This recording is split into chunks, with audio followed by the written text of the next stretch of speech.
You were just talking about how easy it is now to, go on Amazon, click 3 buttons, and then in 2 days something shows up to your house. During that time, that was really hurting all of the retail stores. So Sears Building, Circuit City, Best Buy, things that usually people used to go out in the car to go look and get a TV, et cetera. Now you can do that all online. So what we end up seeing is that these large buildings, 100 to 150,000 square feet that originally were leasing out at, $6 to $9 a foot per year are now willing to sell that entire envelope for, $9 to $15, maybe $20 a foot. So now we're able to have a envelope that's already up.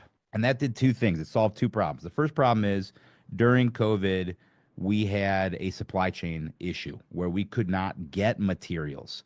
If you needed conduit, if you needed RTU units, if you needed even in some cases concrete or asphalt, you just couldn't get it. And then if you could get it, then you had massive pricing volatility where at some points right after COVID or during COVID, steel prices and wood prices jumped 300 to 500%. So that is really tough when you're building a facility that is primarily made out of steel and brick and concrete. It's difficult. So if you can already buy a building that the envelope is up, then all you really need to worry about is putting the units on the inside and making sure that it looks nice and clean and well lit. So that allowed us to do one thing, which is it dropped our time to completion by anywhere between 30 to 35%. And then it also dropped our total cost to build by anywhere between 25 to 35%. So that was the third leg of the stool. Nowadays, not much opportunity in that space.